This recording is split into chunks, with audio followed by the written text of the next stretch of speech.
جہاد فی سبیل اللہ اور ذکر الہی دونوں میں کون سا عمل افضل ہے؟ نہیں، ان کو آپس میں ایک دوسرے کے مقابل میں نہیں لانا چاہیے. یہ کہنا چاہیے کہ جو ہے نا ذکر، یہ ہر نیک عمل کی جان ہے. نماز بھی وہی افضل ہے جس میں اللہ کی یاد ہو. اگر رسم ادا کر رہا ہے، نیچے اوپر ہو رہا ہے، مگر کوئی خوشبو نہیں، کوئی خوشبو نہیں، پوری نماز میں خیال نہیں آیا کہ میں کس کے سامنے، تو بیجان ہی ہے نماز. روزہ رکھا مگر صرف بھوک پیاس ہے، باقی وہ بے حیائی کی باتیں کر رہا، حضور نے فرمایا کیا فائدہ ہے. تو ہر عمل کی جان ہے ذکر اللہ. جہاد فی سبیل اللہ بھی ذکر ہوگا تو جہاد فی سبیل اللہ ہوگا، ورنہ لڑائی ہوگی، خواہ مخواہ لوگوں کو مارنا ہوگا. کوئی نہیں، جرم ہو سکتا بندے. ذکر اللہ یعنی الہ کلمت اللہ ذہن میں ہو کہ میں نہ پیسے کے لیے آیا ہوں، نہ لونڈیوں کے لیے آیا ہوں، نہ خواہ مخواہ لوگوں کو مارنے، میں تو اس لیے نکلا ہوں کہ دنیا سے فساد ختم کرنا. اس بات کو حضور نے فرمایا. لوگوں نے پوچھا کہ صدقہ کون کرنے والا سب سے افضل کون ہے؟ یہ نہیں کہا کہ وہ نہیں، وہ کام ہے. نماز پڑھنے والا افضل کون ہے؟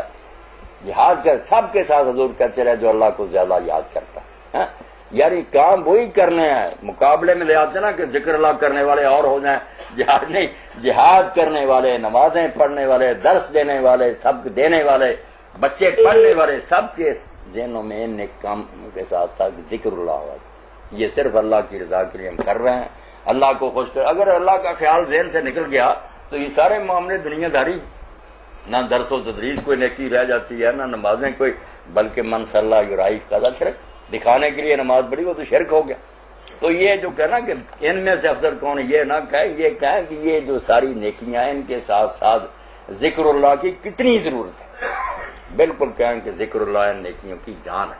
اگر ذہن سے یہ چیز نکل گئی کہ یہ اللہ کا حکم ہے، ہم اللہ کو خوش کرنے کے لیے کرتے ہیں، تو یہ سارے دھندے بیکار ہو جائیں.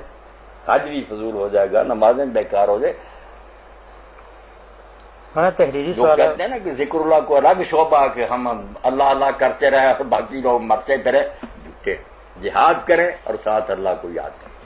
اور جن لوگوں کیا طالبان وغیرہ نے وہ لکھتے ہیں نا کہ جب نمازیں ہم پڑھتے تھے بمباری ہوتی تھی، جو مزہ ان نمازوں کی قرات میں آتا تھا کبھی نہیں آیا.